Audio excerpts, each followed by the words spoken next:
We're joined by Richard Southern for the day's top business stories. Richard, the number of legal cannabis stores in Toronto has exploded over the past year. But here's the big question. Is there room for them all?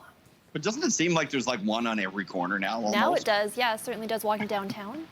I know, like Starbucks, they've closed. There used to be a Starbucks in every corner. Now they've closed some of their shops. And yeah, it's pot shops wherever you look, right? And it is a good question. Are they all going to be able to survive? Even the head of the Ontario Cannabis Store admits probably not.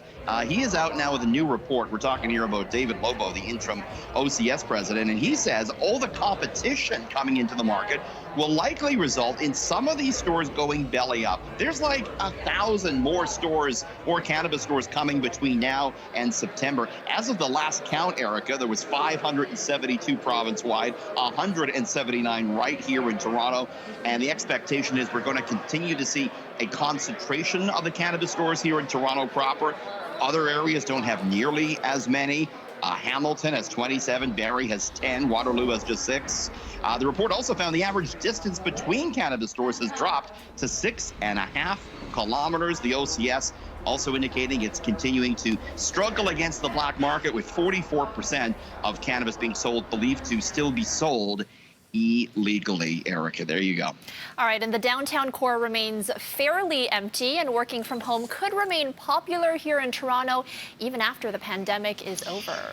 There is a new report out that looks at the best cities in the world in which to work from home. It is the work from home index, believe it or not. I guess they weren't doing this last year. Maybe they were, I don't know. We weren't paying attention to it, right? But it's the Nest Pick Work From Home Anywhere Index, and Toronto is number 12 on the list. They looked at 3 factors, Erica: cost and infrastructure, legislation and freedoms, and livability. And the report says really helping out Toronto's score was the prevalence of high-speed internet, LGBT plus gender equality, and remote working infrastructure. The report also said Toronto is a, quote, city full of entertainment culture and a booming business presence.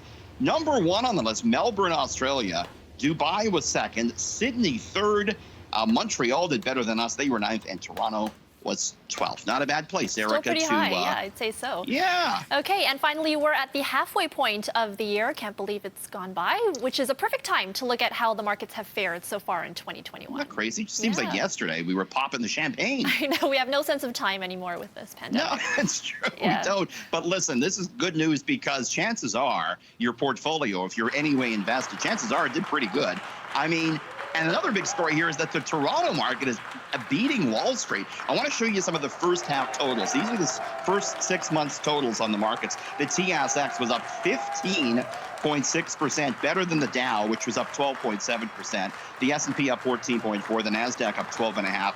You usually don't see Bay Street doing better than Wall Street. That is notable. Second quarter also in the books. The TSX was up 7.8%, the Dow better by 4.6%, the NASDAQ up 9.5%.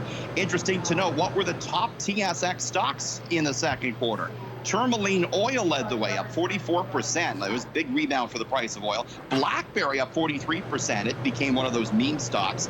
Biggest decliners, Westport Fuel Systems, Ballard Power down 26%. And talking about pot canopy growth, down 25%.